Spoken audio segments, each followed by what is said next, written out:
Majelis Terapi Hati, menjelajah sampai mengerti. Bismillahirrahmanirrahim. Assalamualaikum warahmatullahi wabarakatuh.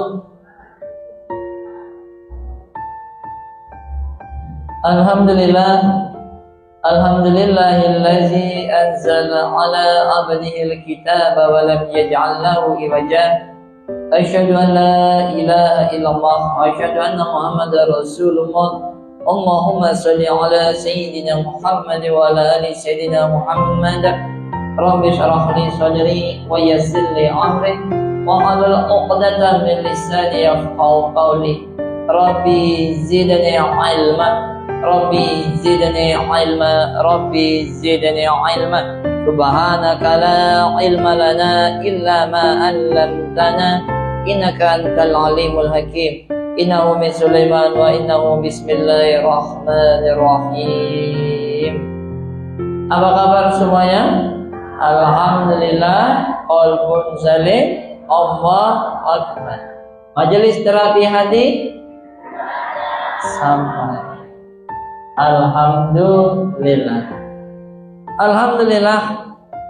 Alhamdulillah kita masih diizinkan Allah berkumpul, bersilaturahim, dan tak lupa juga watawasau bil sabr. Selalu kita berbuat kebaikan dan saling menasihati atau mengajak untuk orang lain untuk berbuat kebaikan-kebaikan. Ayah bunda yang dirahmati Allah, tema kita hari ini yaitu menyeimbangkan antara syahwat dan properti, berkaitan dengan tamu yang akan datang. Sebentar lagi kita kedatangan tamu, di mana tamu ini kita tunggu-tunggu. Tamu ini ditunggu-tunggu, dimuliakan. Bukan cuma kita sebagai orang Islam yang nunggu dia, bukan cuma orang beriman, bukan cuma orang Islam, yang bukan Islam pun melok nunggu juga. Dia dapat keuntungannya atas tamu, padahal tamu kita ini seharusnya kita datang tamu, tetangga dapat untung. Tetangga dapat untung. Ngapa katanya dapat untung? Ayah, sirup habis 3 gudang. Pantah Ramadan ini sirupnya habis 3 gudang. Bukan lagi 3 botol, bukan 3 dos, 3 gudang habis langsung katanya. Dia nunggu-nunggu, itu yang dia tunggu-tunggu. Bulan suci Ramadan. Karena ini tamu yang ditunggu-tunggu, yang dimuliakan, maka Rasul menyebutnya dengan marhaban. Marhaban ya Ramadan. Ungkapan untuk tamu yang dinanti-nantikan, yang ditunggu-tunggu, dengan ungkapan yaitu marhaban. Ungkapan yang lain ada juga ahlan wa sahlan. Sama, ungkapan ahlan wa sahlan ini untuk tamu, tapi bedanya yang tidak terlalu dinanti-nantikan. Tidak perlu ditunggu tamu ini. Kalau datang, ayo. Tidak, ya sudahlah. Kadang-kala juga lebih bagus tidak usah datang deh. Bunda lagi tidur siang, lagi lemak, barulah nak tertidur, baru terpejam, tiba-tiba dia ngetok.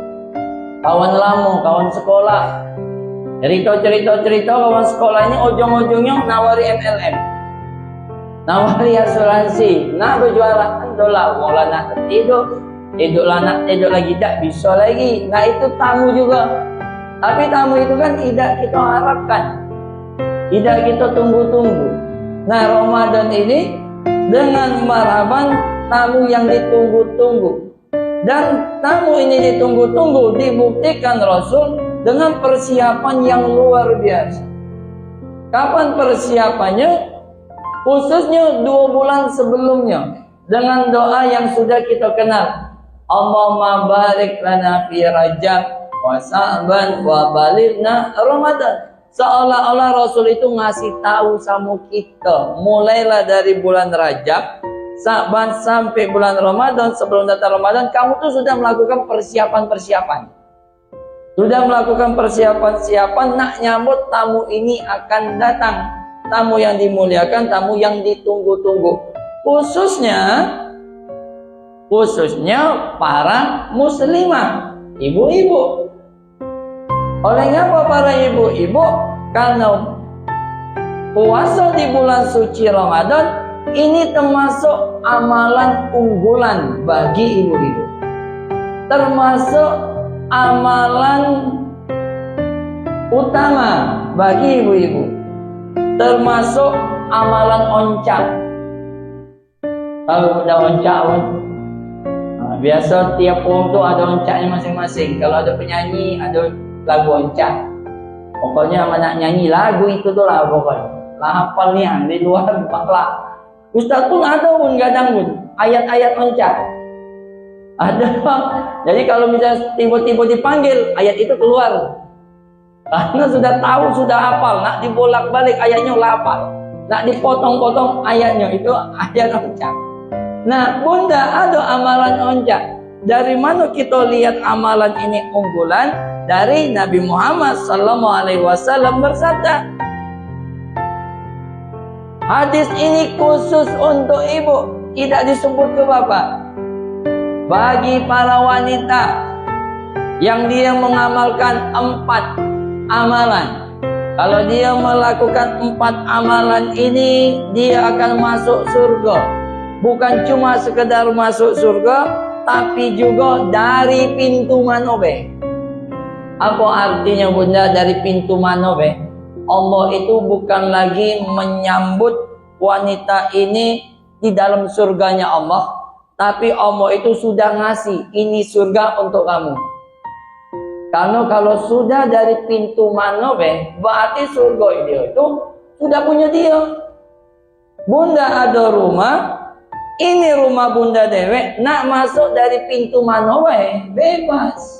Kata yang nggak ngelarang. Masuk dari depan, bebas. Nak masuk dari belakang, tidak apa-apa. Dari samping, nak masuk dari pojok pun. Ibu ngaku masuk dari pojok, nak ngaku rumah-rumahku. Berarti kan surga itu punya Bunda sudah. Bukan lagi tamu, sudah tuan rumah. Sudah tuan rumah surganya, bebas. Masuk dari pintu W. Apa W amalannya? Yang pertama yaitu sholat 5 waktu. Yang kedua puasa di bulan suci Ramadan. Yang ketiga yaitu menutup aurat. Yang keempat taat kepada suami. Nah ini kan amalan andalan. Seharusnya pada saat kita nak melakukan amalan andalan, ini ada persiapan-persiapan. Yang kadang haji, umrah, sebelum pergi, itu persiapan Bunda tuh kayak mana? Kadang ada ke pengajian dulu di rumah sebelum berangkat. Kadang minta maaf dulu. Telepon sama dia minta maaf, aku nak pergi haji, aku dah ini sudah. Yo itu tidak salah. Tapi seharusnya yang lebih diprioritaskan ini amalan andalan ini. Kalau persiapan sebelum haji umroh itu luar biasa, seharusnya 4 amalan ini, khususnya 1 amalan puasa di bulan suci Ramadan setahun sekali dia datang, itu persiapannya harusnya lebih dari ibadah-ibadah yang lainnya. Harus lebih dari ibadah-ibadah yang lainnya. Ada apa 4 amalan ini? Inti dari 4 amalan ini, yang pertama yaitu sholat. Sholat ini dapat apa? Inna sholata tanha anil fahsya'i wal munkar.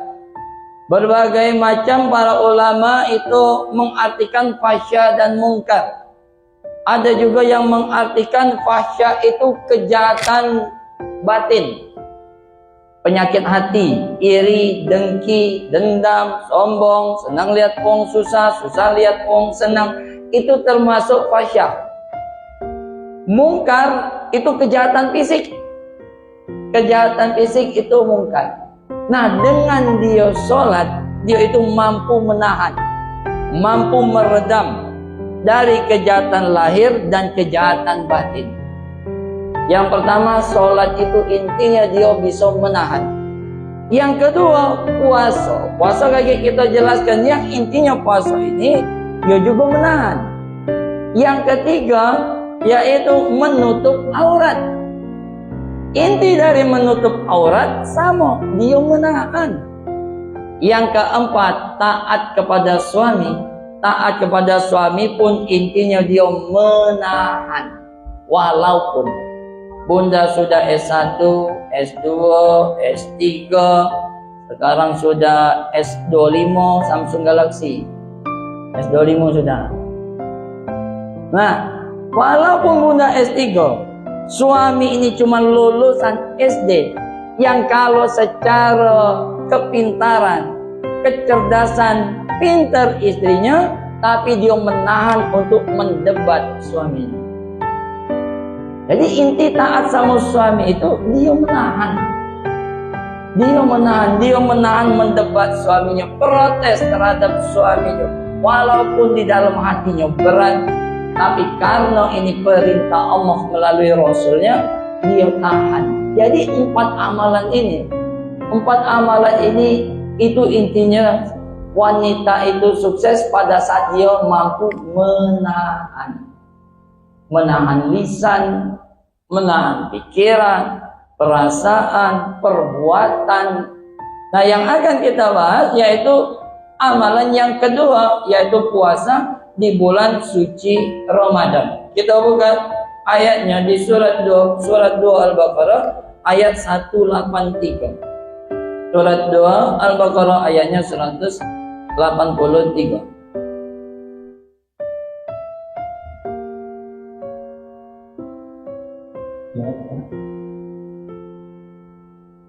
A'udzu billahi minasyaitonir rajim. Bismillahirrahmanirrahim. Ya ayyuhalladzina amanu idza 'alaikumul-syam kama kutiba 'alal ladzina min qablikum la'allakum tattaqun. Wahai orang-orang yang beriman, diwajibkan atas kamu berpuasa sebagaimana diwajibkan atas orang sebelum kamu agar kamu bertakwa. Wahai orang-orang yang beriman, berpuasalah supaya ada tujuan, dapat benar puasanya, kamu menjadi orang-orang yang bertakwa. Setiap ibadah itu ada tujuan, setiap ibadah itu ada hasil yang kita capai. Nah, kebanyakan wong itu dia beribadah tapi tidak dapat hasil.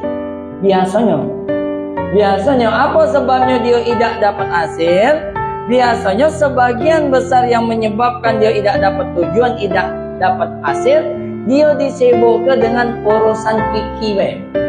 Bertahun-tahun sibuk dengan urusan fikih. Setiap tahun pertanyaannya itulah Dan kalau puasa kumur-kumur batal apa tidak? Tahun depan nanya lagi, kalau kumur-kumur batal apa tidak? Tidak. Tapi Ustaz, kalau kumur-kumur pakai es jeruk batal apa tidak? Bertahun-tahun itu yang ditanya. Ustaz, kalau nangis, aku ni tadi nangis, batal apa tidak? Oh, kalau dah sengaja tak apa-apa. Tapi pas nangis aku minum es teh manis, batal apa tidak? Biasanya pun orang yang sibuk dengan urusan fikih memang tidak salah. Tapi kan selesai, setahun itu sudah selesai fikih itu, sudah usah ditanya lagi. Dia sibuk dengan fikih, tanya lagi, tanya tahun depan, tanya itulah lagi. Ketemu ustaz lain tahun depan, tanya lagi. Jadi dia tidak dapat tujuan, dia tidak disibuk ke apa hasilnya aku ibadah ini. Apa perubahan yang aku dapat setelah ibadah ini? Biasanya itu dia sibuk. Ibadah apa, sibuk dengan urusan fikih. Memang tidak salah. Tapi kalau 10 tahun, mana kita nak tanya terus? Kali mau tahun, pertanyaannya itu terus. Kan jadi salah. Nah, dia sibukkan dengan urusan fikih. Hasilnya la'allakum tattaqun, menjadi orang-orang yang bertakwa. Inti dari puasa ini dia menahan. Bunda, pada saat puasa, waktu kapan yang benar-benar sulit untuk ditahan? Apakah waktu pas siang lagi panas? atau waktu pas pagi-pagi, atau waktu pas sore bunda lagi nak masak, aduh ini, atau waktu pas berbuka puasa. Waktu mana yang lebih sulit untuk ditahan? Yang lebih sulit itu waktu pas buka. Nak masuk galau, itu yang lebih sulit. Panas siang-siang kita dalam rumah tak terasa panasnya. Pas masak lewat bela biasa, lah tahu takarannya, lah tahu masa ini kayak ini, lah tahu. Tapi pada saat buka itulah sebenarnya ujian. Itu ujian yang paling berat. Jadi seharian kita puasa itu ujiannya itu pada saat kita mampu menahan waktu pada saat berbuka puasa. Pada saat orang ini tidak mampu menahan, segalanya masuk. Padahal Rasul sudah kasih tahu cukup 1 kurma ditambah air putih sudah selesai. Masih tidak cukup, yang ganjil 3 tambah air putih itu sudah selesai. Tapi kita kadang tidak kayak itu. Kurma sunnah, pempek wajib. Itu yang berat, gorengan wajib. Tak lupa kalau tak kata pempek ni, tak lupa kalau tak makan gorengan ni. Padahal cukup kurma ditambah air putih sudah selesai. Nah, di bulan puasa ini kita bisa diajarkan Allah untuk menahan mana keinginan dan mana kebutuhan. Belajar itu mana keinginan dan mana kebutuhan.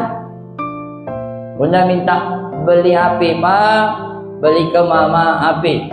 Sudah dibeli ke, pas dibeli ke HP Cino. HP Cino apa dia ini? Sudah bisa dipakai WA, bisa dipakai sosial media, bisa. Ada galak mama nak beli iPhone 17 Pro Max. Galak HP ini apa dia? Pas sudah dibeli ke laki, yang dipakai WA sama media sosial juga. Sama baik gunanya. Nanti apa bedanya? Yang tadi HP Cino tadi itu kebutuhan.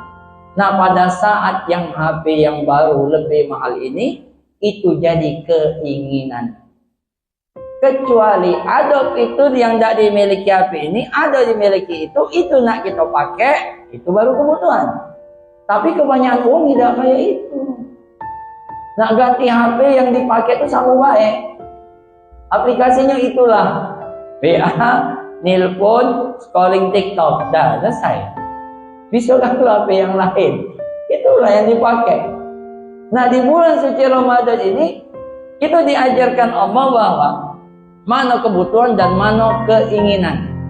Sekedar kurma tambah air itu kan kebutuhan. Tapi kalau sudah tambahan-tambahan itu cuma keinginan.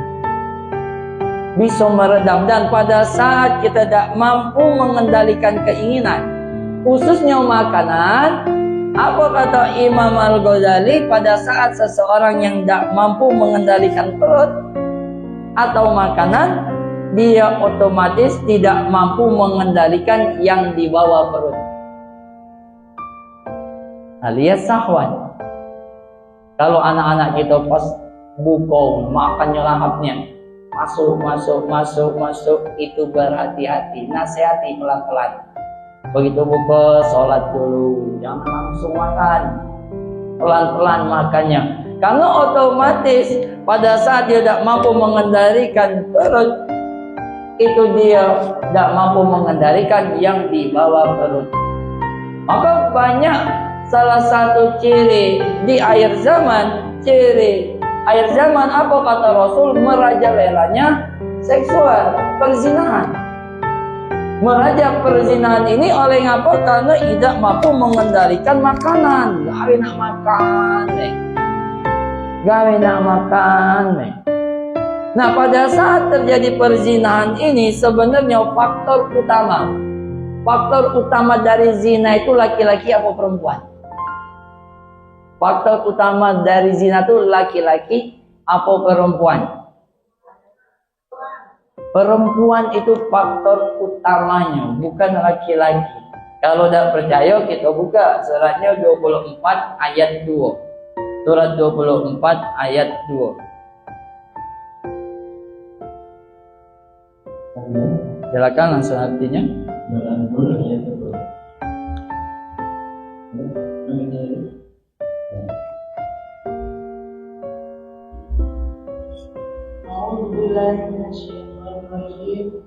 Berzina perempuan dan berzina laki-laki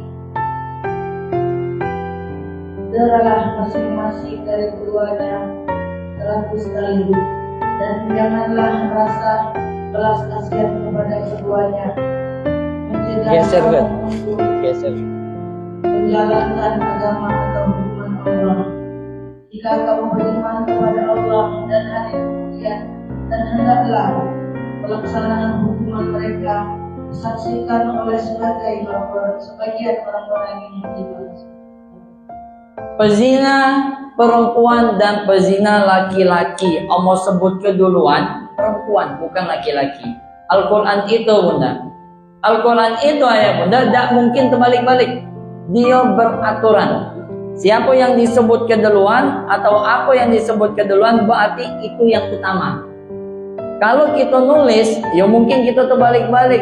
Oleh apa? Kita anggap sama be, sama be lah, ini duluan, ini yang kedua, ini yang pertama, anggap be sama. Tapi kalau Al-Quran itu tidak teratur dia. Sholat infak, sholat zakat, sholat sedekah, berarti sholat dulu. Harus sedekah, sholat dulu, baru infak, sholat dulu, baru zakat. Nah ini Allah tulis, yaitu pezina perempuan dan pezina laki-laki. Perempuan dulu, berarti faktor utama terjadi zina itu karena perempuan. Kalau perempuannya itu menolak, dia tidak zina jatuhnya. Itu yang namanya pelecehan. Tidak terjadi zina. Memang secara otak, secara fitrahnya laki-laki itu memang lebih besar untuk urusan seksual, tapi yang menentukan zina itu perempuan. Kalau urusan zina yang faktor dominan perempuan, kalau laki-laki kejahatannya apa faktor dominannya? Kita buka di dalam surat ke-5 ayat 38. Suratnya 5 ayat 38.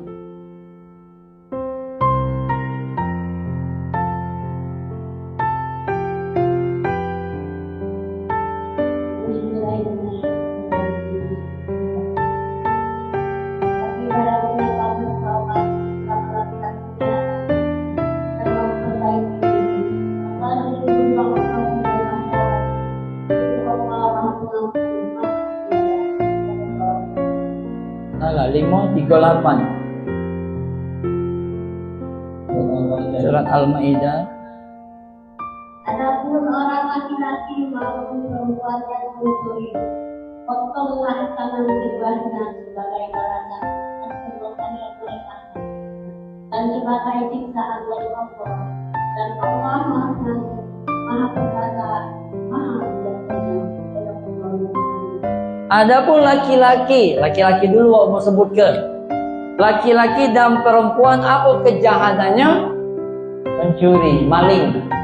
Berarti faktor utama kalau ada mencuri, maling itu laki-laki. Kalau ada perempuan yang mencuri, berarti ada laki-laki di sekitarnya yang tidak bertanggung jawab. Dia bukan faktor utamanya. Faktor utama itu laki-laki. Kalau ada perempuan yang dia mencuri, dia maling, berarti ada laki-laki yang di sekitarnya itu tidak bertanggung jawab. Tidak ngajari dia, tidak bertanggung jawab. Karena wanita itu dilindungi. Pada saat dia belum nikah, tanggung jawab bapaknya. Pada saat dia nikah, tanggung jawab suaminya.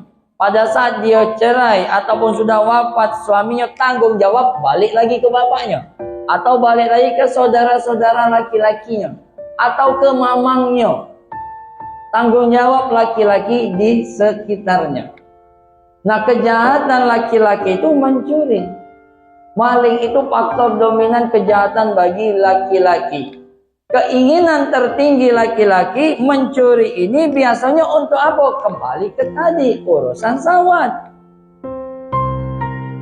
Karena surga itu memfasilitasi keinginan tertinggi.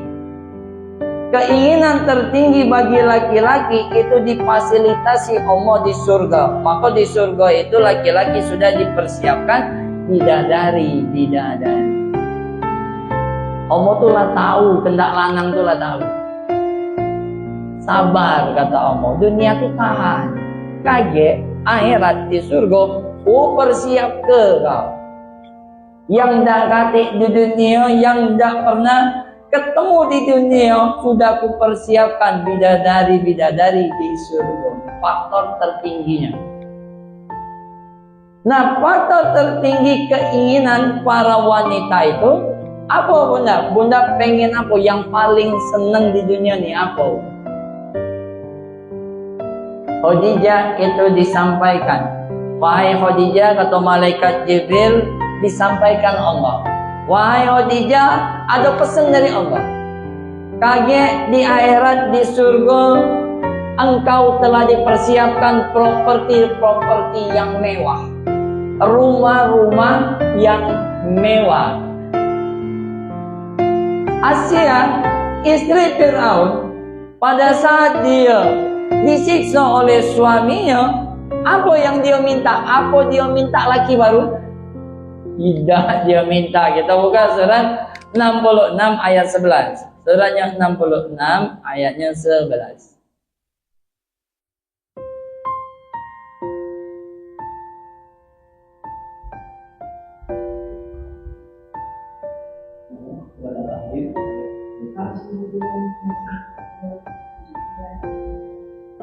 Dan Allah membuat perkembangan orang-orang beriman.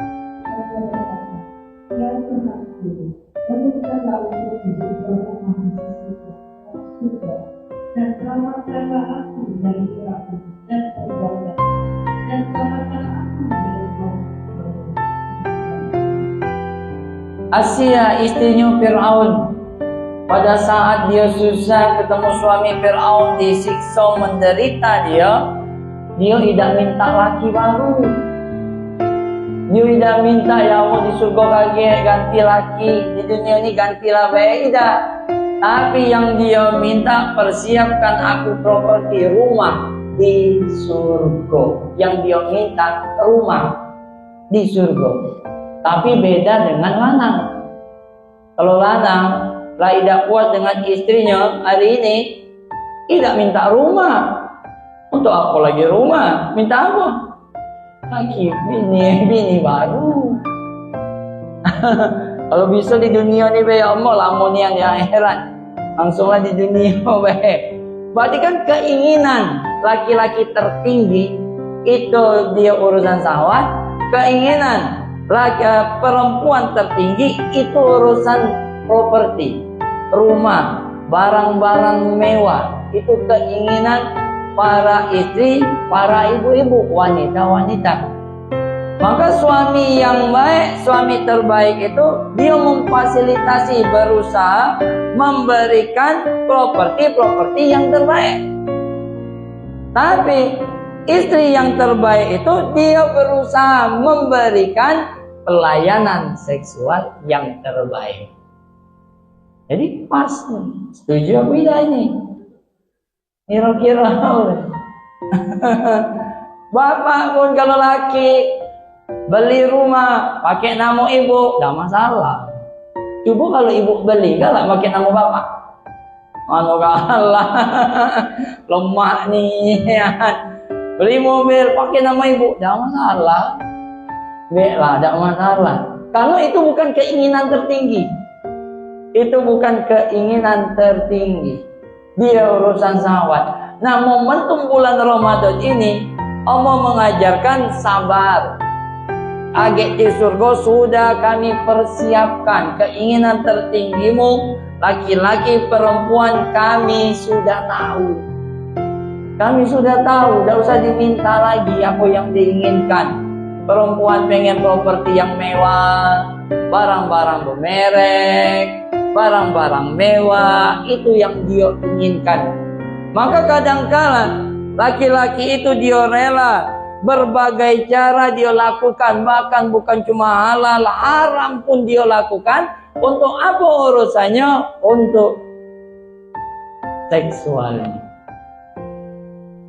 Begitupun sebaliknya, perempuan kadangkala dia melakukan berbagai cara, bahkan bukan cuma yang halal, yang haram dia lakukan untuk mendapatkan barang-barang mewah. Rela dia gadai ke tubuhnya, kepribadiannya, untuk tujuannya itu supaya dapat barang-barang mewah, hidupnya mewah. Kalau tidak diredam, dikendalikan, atau yang mengendalikan keimanan dan ketakwaan, ilmu-ilmu agama, spiritual ini kan cuman meredam, bukan melarang. Agama itu bukan melarang, tapi agama itu mengarahkan. Ini boleh, tapi arahnya ke sini. Ini boleh, tapi arahnya ke sini. Maka pada saat orang ini jauh dari agama, berarti tidak bisa dilarang lagi. Beberapa bulan yang lalu, lihat bagaimana ada anak yang membunuh emaknya. Saudara Sarah di Medan. Anak itu siapa? Anak itu betina. Apa dia betina nakal? Tidak.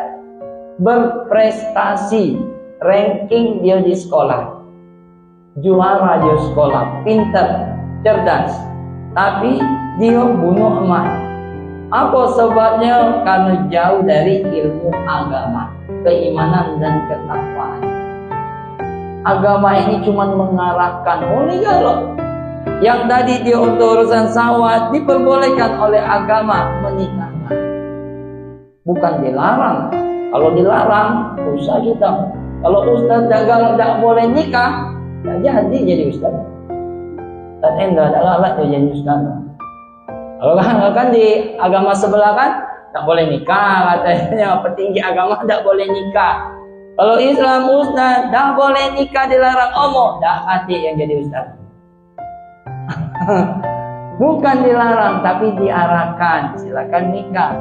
Harta boleh sebanyak-banyaknya, boleh sebanyak-banyak, tapi diarahkan. Keluarkan dulu kewajiban-kewajiban. Kalau sudah dikeluarkan, silakan.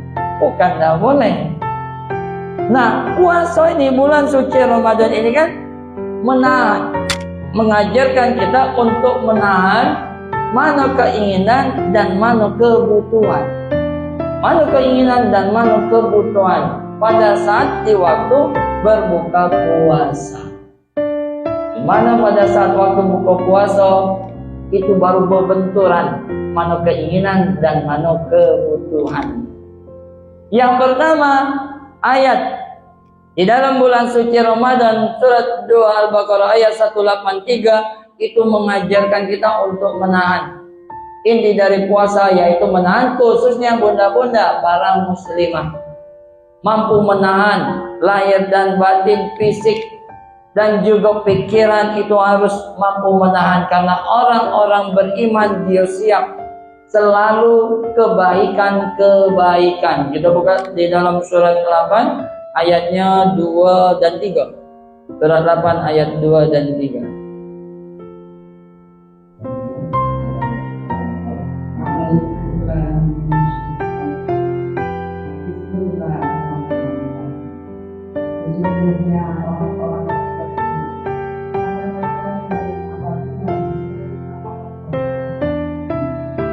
Dan apabila dibacakan ayat-ayat betapa kuat imannya dan hanya kepada Tuhan mereka berserah, yaitu orang-orang yang melaksanakan sholat dan yang menginfakkan sebagian dari rezeki yang kami berikan kepada mereka. Nah, orang-orang beriman itu yang pertama bergetar, hatinya bergetar. Apa yang bergetar selalu menggetarkan kebaikan-kebaikan. Berarti kan menahan. Ada keadaan yang tidak dia senangi, keadaan yang bikin kesal di luar, tapi hati ini menahan supaya yang dipancarkan itu selalu kebaikan-kebaikan. Tidak ada langsung ceplos-ceplos baik, tidak ada buruk sangka, tidak langsung seujung tidak. Dia berpikir dulu, tenang dulu, dan mengambil hikmah dari setiap kejadian. Akhirnya yang dia getarkan itu selalu kebaikan-kebaikan. Yang kedua, orang beriman itu bertambah imannya. Apa bertambah iman? Bertambah kebaikan. Setiap yang terjadi itu nambah kebaikan. Dibacakan ayat-ayat Allah, di mana ayat-ayat Allah itu ada teori dan ada prakteknya. Secara teori ini ayat-ayat Allah, Al-Quran. Al-Quran secara teori, inilah ayat-ayat Allah secara teori tertulis. Nah, secara praktek ayat-ayat Allah ini seluruh kehidupan kita ini semua ayat-ayat Allah, tidak kata yang lepas.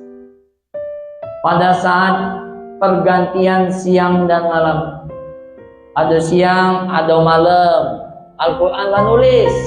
Kalau malam tempat jadikan untuk berselimut, tempat istirahat. Kalau siang bertebaranlah mencari karunia Allah. Ada dalam Al-Quran.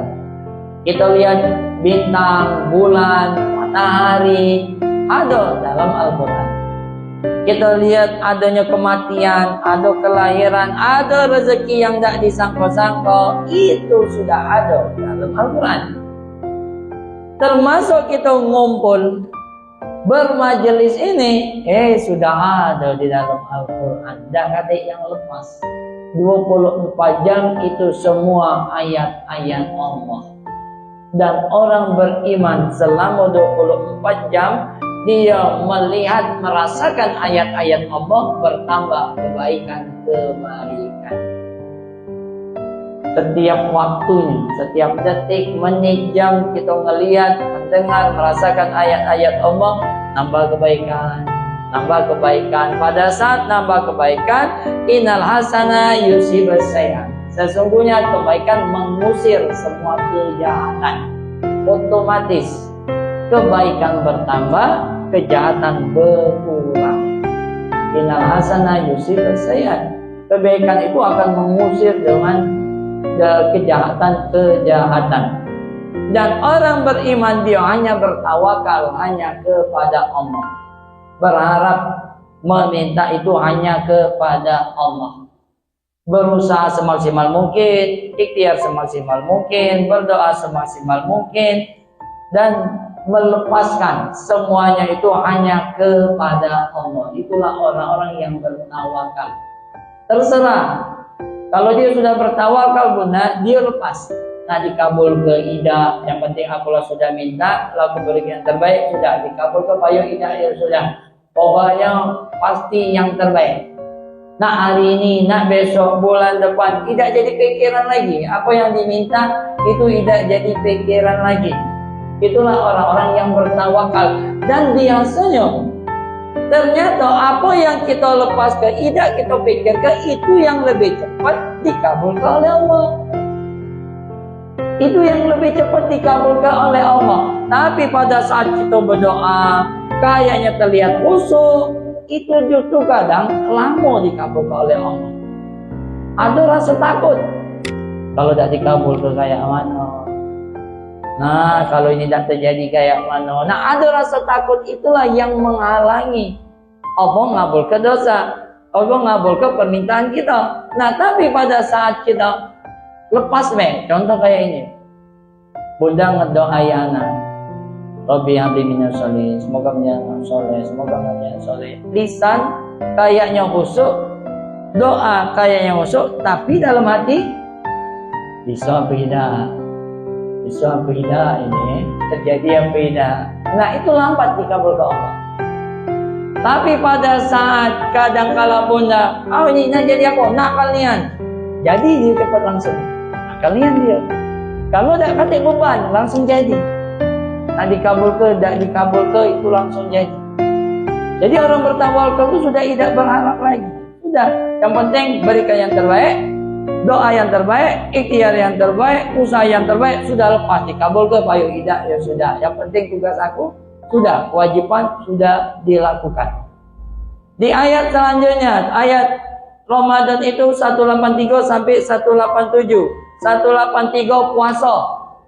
Puasa ini mengendalikan lahir dan batin, keinginan dari dalam dan keinginan yang di luar. Bisa membedakan mana keinginan dan mana kebutuhan. Di ayat selanjutnya 184. Ayat 184 itu langsung Allah tempel, yaitu dengan bahwa Allah seolah-olah ngasih tahu. Ibadah puasa jangan jadi beban. Bukan cuma puasa, seluruh ibadah itu jangan jadi beban. Karena setiap ibadah itu sudah dipermudah oleh Allah. Kalau kamu tidak bisa puasa di bulan Ramadan dengan syarat perjalanan atau sakit, hal-hal yang tertentu, ganti di hari lain, jangan dipaksa.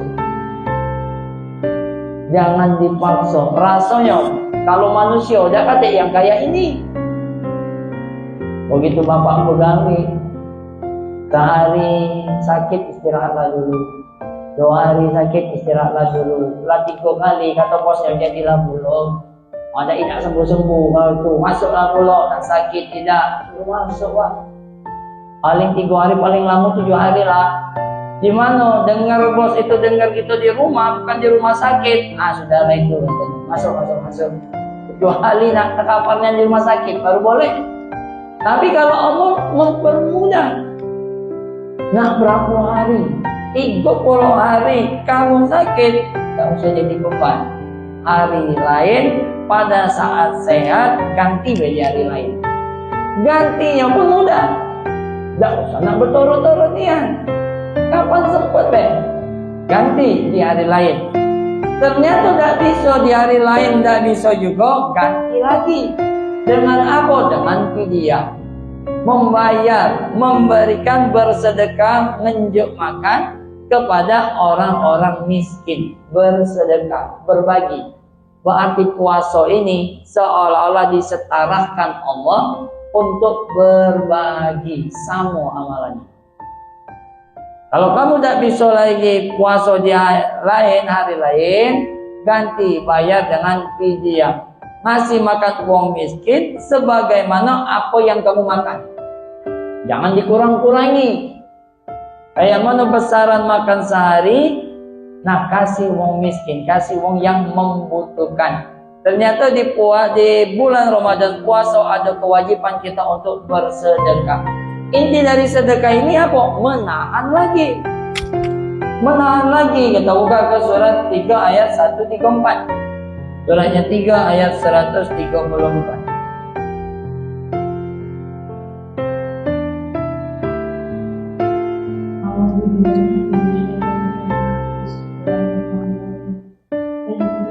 Orang-orang yang beriman, baik iman ulama maupun dan orang-orang yang menahan amalan itu dan memaafkan kesalahan orang lain, dan Allah mencintai orang yang berbuat kebaikan. Inilah inti dari berbagi. Pada saat dia berbagi, berinfak dalam keadaan apapun, lapang sempit, senang susah. Yang pertama yaitu dia mampu menahan. Dia mampu menahan amarah. Kalau sudah mampu menahan amarah, otomatis pikiran itu yang baik-baik, perasaan itu yang baik-baik.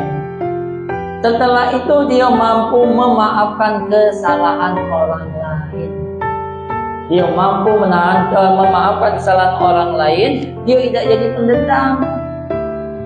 Nah momen puasa ini, kalau masih ada rasa dendam, berarti puasanya belum jalan. Berarti puasanya belum sukses.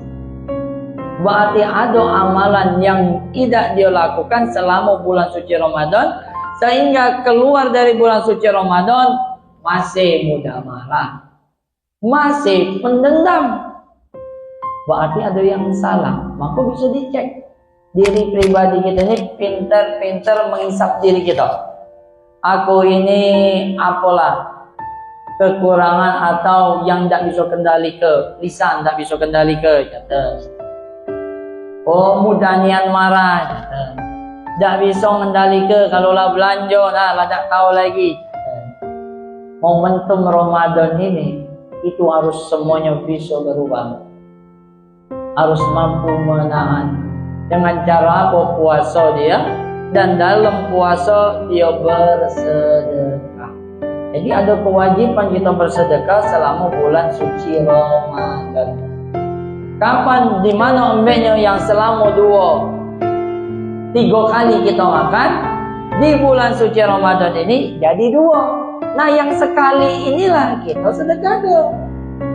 Kan berkurang tuh. Tadi 3, sekarang jadi 2. Berarti jatah makan tuh berkurang sekali. Tapi biasanya bulan Ramadan ini bukan berkurang sekali, malah nambah kawan.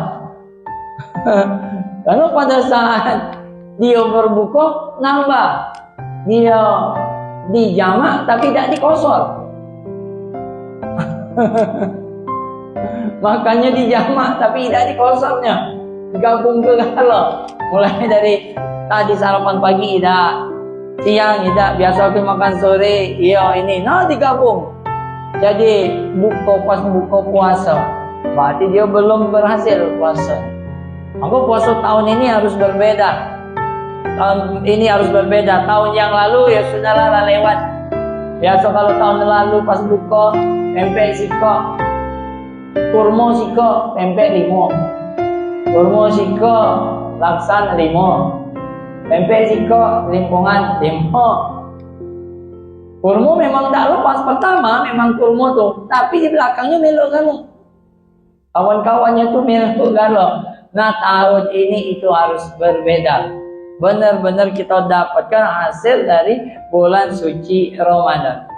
Di ayat 184 Allah memerintahkan kita bahwa di dalam bulan suci Ramadan itu jangan puasa kamu bersedekah.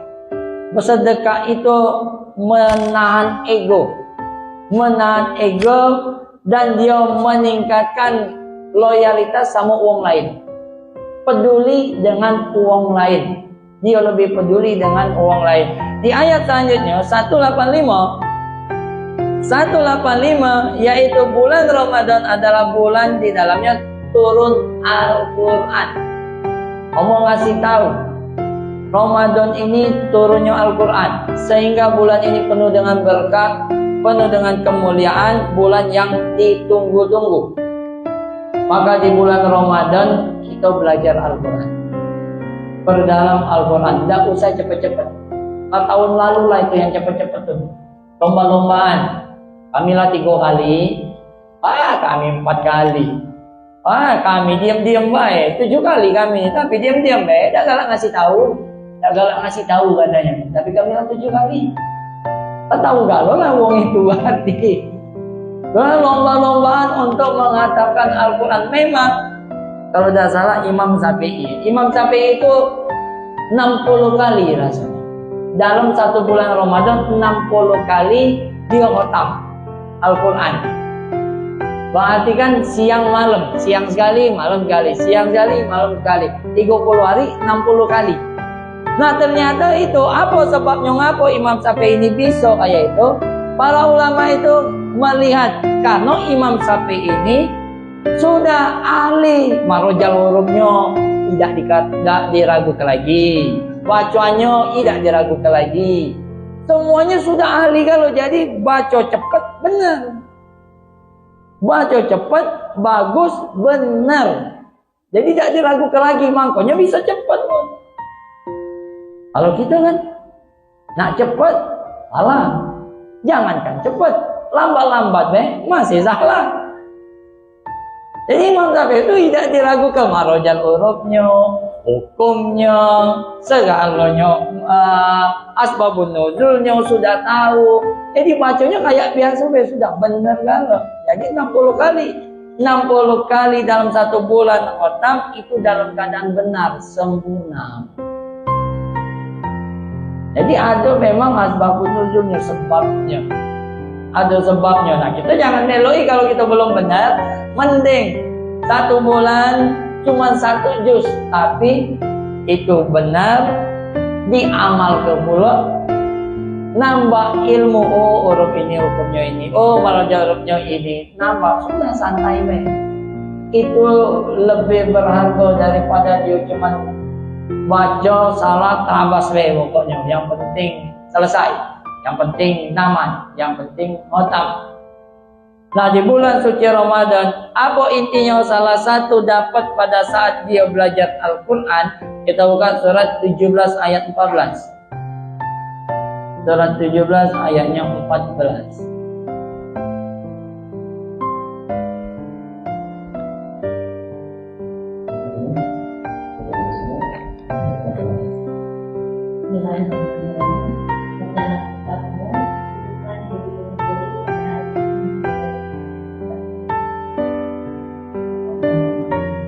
Bacalah kitabmu Al-Quran.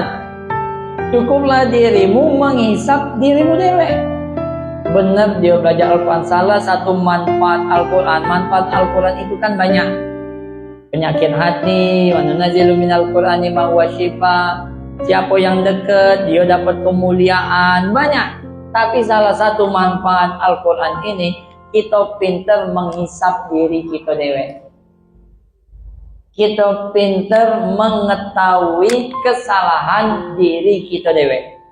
Itu hasil dari dia majelis talim, itu hasil dia belajar Al-Quran. Yang dulu nyala-nyalai wong, yang dulu nyala-nyalai keadaan, yang dulu nyala-nyalai situasi kondisi di sekitar. Sekarang dia tidak lihat lagi keluar, sekarang dia pintar melihat ke dalam.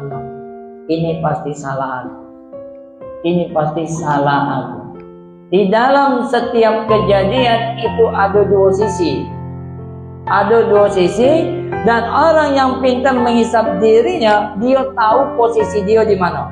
Contoh, bunda ada anak ini nakal, durhaka, ngelawan, itu dia di posisi anak, tidak bisa ditolerin lagi. Dosa besar.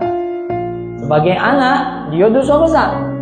Tapi pada saat kita jadi posisi sebagai orang tua, kita introspeksi diri. Maka dia bisa melawan.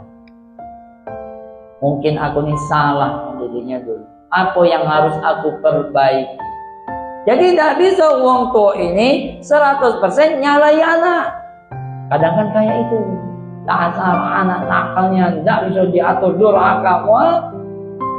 Setiap kejadian itu ada 2. Tinggal kita menempatkan diri di mana posisi kita. Di sisi lain, anak ini dosa besar yang melakukan orang tua, tapi kita sebagai orang tua pintar-pintarlah introspeksi diri. Ngapa dia bisa melawan? Ngapa dia bisa tidak sholat? Ngapa dia tidak galak ngaji? Oh, ini salah aku. Pintar-pintar introspeksi diri. Suami istri, suami dan istri. Si suami selingkuh, jelas itu dosa besar, zina. Jelas dia dosa besar, zina. Bagi si suami, bagi si istri, introspeksi diri. Kenapa dia bisa selingkuh? Kalau dia nak nyalai lakinya terus, tidak selesai urusan. Tambah banyak masalah, bukan selesai masalah. Mau tidak mau dia harus introspeksi diri. Pasti ada salah juga. Sehingga suami ini selingkuh. Sehingga anak ini tidak betah di rumah, pasti ada salah. Nah, Al-Quran itu membentuk orang-orang yang selalu dia menghisap dirinya sendiri. Para sahabat zaman dulu, para sahabat itu begitu ada ayat yang turun. Setiap ayat yang turun diumumkan. Wahai sahabat, ada ayat turun, wahyu Allah turun. Nah, pada saat ayat turun, para sahabat itu badannya gemetar. Gemetar ketakutan.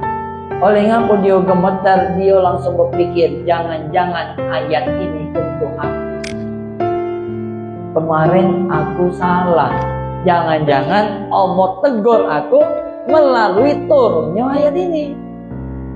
Jangan-jangan ini untuk aku ini pasti ini. Jangan untuk aku ini bunyinya, aku ini isinya. Apa ini isinya? Ini untuk aku nih. Ketakutan galau sahabat tuh. Nah, kadang kita nih tidak begitu ada ayat untuk uang lain. Kau tak sholat, nah ini nah ayatnya. Kau tak sedekah, nah ini nah kau tak sedekah, balasannya, nah ini ayatnya. Juga uang lain. Pertama sudah banyak tahu ayat-ayat, tapi bukan ke dalam, ke uang lain. Ini untuk kau nah, kau galak marah-marah, ini ayatnya. Ini yang tak sholat, ini ayatnya untuk kau. Wah, selalu keluar. Padahal Al-Quran itu utamanya didahului diri sendiri.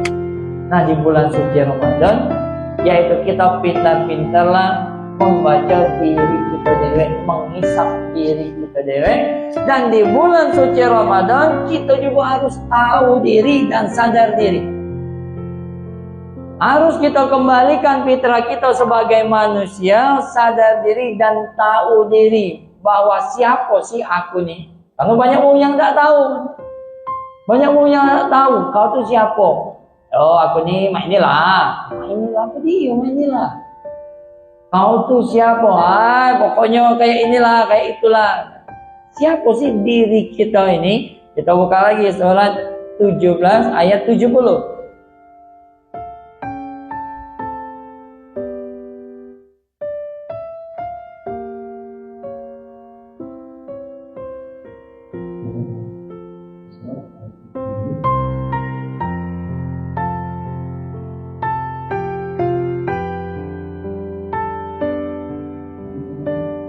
Silakan.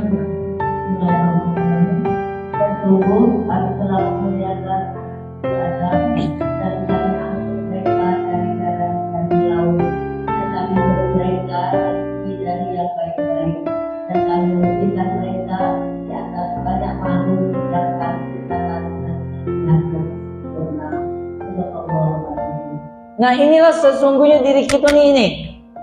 Manusia itu siapa? Kita ini siapa? Oh, kalau aku ini makhluk yang dimuliakan Allah, yang diberi kelebihan di mana tidak dikasih ke makhluk yang lain. Itulah kita manusia. Fitrah manusia itu dimuliakan, ditinggikan, diberi kelebihan yang di mana tidak diberikan ke makhluk yang lain. Jangankan makhluk yang lain selain manusia, antar kita ini ada kelebihan masing-masing. Kita punya kelebihan yang tidak dimiliki si Fulan punya kelebihan tapi tidak dimiliki kita. Allah kasih setiap manusia, ini kelebihan kau ini kelebihan kau ini kelebihan kau ini kelebihan kau ini. Nah, kita sadar diri dengan menghisap diri kita sadar diri bahwa aku ini makhluk yang dimuliakan, punya kelebihan yang tidak dimiliki makhluk lainnya. Itu syarat pertama. Supaya bisa berubah, kita ini harus sadar dulu. Karena banyak orang yang tidak sadar. Hidup aku ini susah, kau tuh lemah, aku ini mah inilah, kau lemah, belum tahu ayo. Dia itu tidak sadar itu dia tidak sadar. Kalau dia tidak sadar sampai kapanpun tidak bakalan berubah. Dengan menghisap diri sendiri, lama-lama kita baru tahu sadar diri bahwa fitrah sebagai manusia itu dimuliakan, ditinggikan, penuh dengan kecerdasan, ada kelebihan, bahagia, bersenang-senang. Itu yang manusia. Kadang manusia itu yang susah, itulah kehendak Allah. Nah, momentum bulan Ramadan melalui Al-Quran semuanya berubah. Kembali ke fitrah setelah bulan suci Ramadan itu bisa menahan keinginan yang dari dalam, bisa menahan keinginan yang di luar dengan introspeksi diri. Di ayat 185 Al-Quran. Di ayat 186 ini apa? Allah nyuruh kita minta. Allah nyuruh kita minta. Kalau kita sudah benar menahan, yang tadi menahan urusan dalam syahwat dan menahan keinginan-keinginan yang di luar, otomatis lisan kita ini dijaga oleh Allah. Pada saat lisan dijaga, yang namanya doa itu tidak harus mengangkat kedua tangan. Doa itu tidak harus mengangkat kedua tangan. Apa yang diucapkan itu semua jadi doa. Mengangkat kedua tangan ini cuma adab, cuma sopan santun kita terhadap Allah. Tapi yang namanya doa itu seluruh yang keluar dari lisan semua itu jadi doa. Apa yang keluar pertama kali, ingat di dalam hadis itu tumbukan pertama. Ada hadis yang intinya itu Allah itu ngelihat tumbukan pertama. Jadi misal bunda laki balik dikasih duit, pas balik 50.000. Dari pagi sampai malam bawa duit 50.000. Tapi kata bunda, kurang ini. Dia kurang. Oh iya, astagfirullah. Alhamdulillah. Itu tidak dilihat Allah yang ucapan yang kedua. Yang pertama tuh, yang dilihat tuh ucapan yang pertama kurang. Tapi saudara lagi, tumbukan pertama. Apa yang diucapkan pertama itu langsung dinilai oleh Allah dan itu langsung dikabulkan oleh Allah. Jadi tidak bisa diralat. Tidak bisa diralat. Oh iya, harus bersyukur. Alhamdulillah. Alhamdulillah. Pertama tadi lah berkeluh besar. Nah, orang yang mampu mengendalikan syahwat, keinginan dalam dan keinginan yang di luar, maka Allah jaga lisannya sehingga ucapan-ucapannya ini yang baik-baik. Lolos dari bulan Ramadan, ucapannya selalu berucap yang baik-baik. Kita buka surat 22 ayat 24. Suratnya 22 ayatnya 24.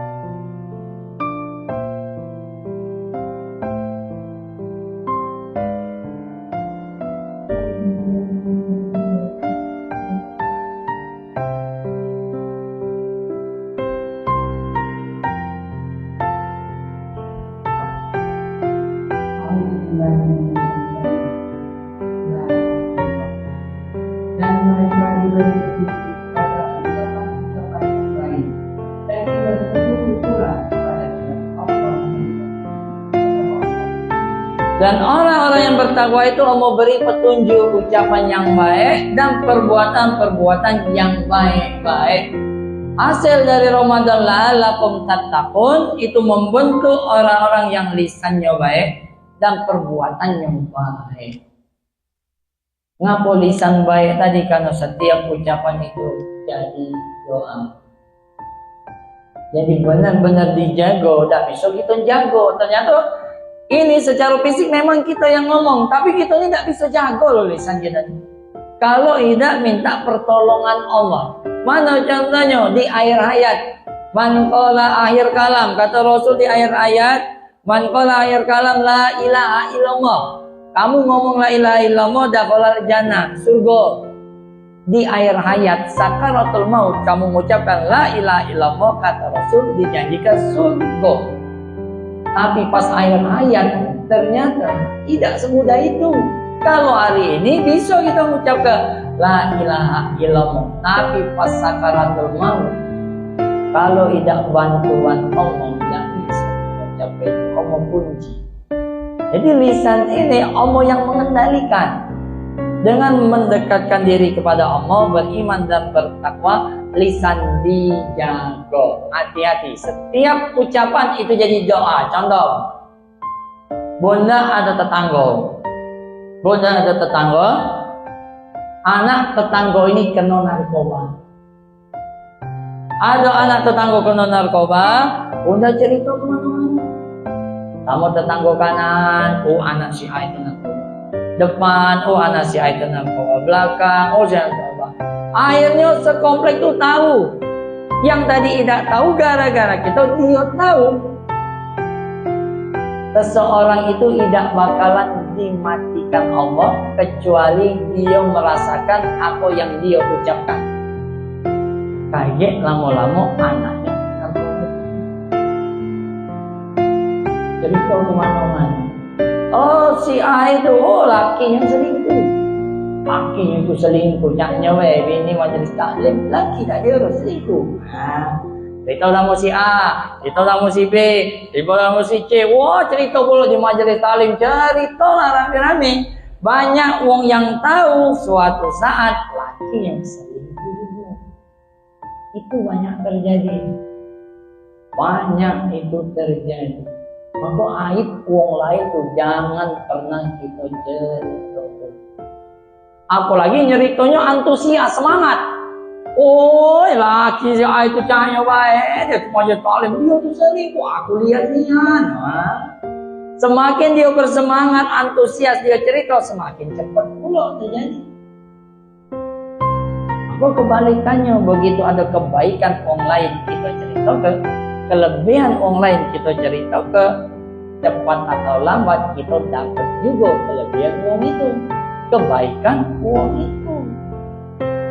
Di bulan suci Ramadan, jaga lisan. Jangan hanya pikir tadi. Aku syarat-syarat batal puasa, makan, minum, ini. Pas dilihat syarat batal puasa, ngomongin uang, tidak kate batal puasa nih. Dan aku nih puasa, tapi kalau ngomongin uang batal dah? Tidak, sudah lama tidak apa-apa lah, kurang dikit-dikit. Masih itulah, aku ngurusin urusan pikir tadi. Tidak dapat hasilnya. Sekarang sudah bukan level kita lagi, urusan pikir itu sudah selesai. Selamat am. Tidak usah ditanya lagi. Zaman sekarang ini dapat manfaatnya, dapat tujuan dari berpuasa. Dan di ayat terakhir 187 surat Al-Baqarah itu masih berkaitan dengan yaitu bulan suci Ramadan. Kunna libasul lakum wa antum libasul lahun. Jadi pakaian. Suami jadi pakaian istri, istri jadi pakaian suami. Apa makna pakaian? Yang pertama, makna pakaian itu meningkat menaikkan harga diri pasangan. Jadi pakaian ini bukan cuma untuk kita, menentukan harga diri pasangan. Kalau laki bunda berjilbab, laki bunda begitu balik pakai celana pendek, kelihatan aurat. Yang malu tuh bukan suami, bunda ikut malu. Jatuh juga harga diri. Jadi pakaian ini menentukan pasangan. Tapi begitu bunda pakai tertutup aurat, rapi, berjilbab, suami itu ikut bangga dia. Dia ikut bangga menentukan pasangan. Aku tak boleh itu masing-masing. Jangan mikirin untuk diri pribadi kita, pikir juga pasangan. Yang kedua, lupa lagi yang kedua. Pakaian ini menutup aurat. Apa menutup aurat? Menutup aib, khususnya aib pasangan. Fungsi pakaian kan menutup aurat, berarti dia menutup aib, khususnya aib pasangan. Apapun kelemahan, kekurangan, keburukan pasangan, jangan galak diceritakan. Kelemahan dia itu tanggung jawab kita. Kekurangan dia pasti itu kelebihan kita. Ada yang lakinya diam, bininya cerewet. Ada yang bininya pendiam, lakinya cerewet. Jarang ketemu laki cerewet, bini cerewet, jarang. Pasti ketemu dia, yang kurang lebih. Ada yang bininya rapi, lakinya berantakan, masing-masing di rumah. Tapi ada juga lakinya rapi di rumah, bininya yang berantakan. Ada yang dia lakinya rajin dia mandi, ada yang bininya males mandi. Tapi tidak tahu ada apa tidak yang laki kalau yang ini tidak tahu pun ada apa tidak. Yang lakinya males mandi, bininya rajin mandi. Ada juga yang kayak itu. Ada yang lakinya bangunnya mudah, pada saat subuh mudah, bininya tidak. Dibangun-bangunin dulu. Ada juga yang bininya mudah bangun subuhnya, lakinya susah juga bangunnya. Maka itulah yang namanya jodoh. Itulah yang namanya jodoh. Tolonglah menolong, yang namanya ibadah. Yang namanya ibadah itu senang susah. Kaya miskin itu semua ibadah. Yang namanya zikir, alhamdulillah kita berzikir zaman alhamdulillah itu jadi ibadah lah. Ibadah. Pada saat kita zikir astagfirullah, Jadi ibadah lah. Jadi ibadah. Maka pada saat keadaan suami dan istri senang, jadi ibadah. Pada saat susah, itu pun jadi ibadah. Di dalam bulan suci Ramadan, Allah mengajarkan bahwa di dalam rumah itu semuanya menjadi ibadah. Kalau kamu tahu ilmunya, kalau kamu ikhlas, ridho, semuanya jadi ibadah. Tidak ada yang sia-sia. Nah, inilah kajian kita hari ini, yaitu bulan suci Ramadan. Intinya khususnya untuk bunda kaum muslimah, 4 amalan yang andalan tadi, intinya itu menahan, berubah, tahan lisan, tahan perbuatan, tahan pikiran, tahan perasaan. Bulan suci Ramadan setahun sekali datangnya, jangan disia-siakan. Harus benar-benar dapat hasil dari bulan suci Ramadan. Semoga bermanfaat, semoga kita bisa sami'na wa ata'na, istiqomah kita dalam kebaikan, istiqomah kita dalam kebenaran, istiqomah kita dalam keimanan, istiqomah kita dalam ketakwaan. Subhanakallah wa bihamdika, asyhadu an la ilaha illa anta, astaghfiruka wa atubu ilaik. Bila taufiq wal hidayah. Wassalamualaikum warahmatullahi wabarakatuh.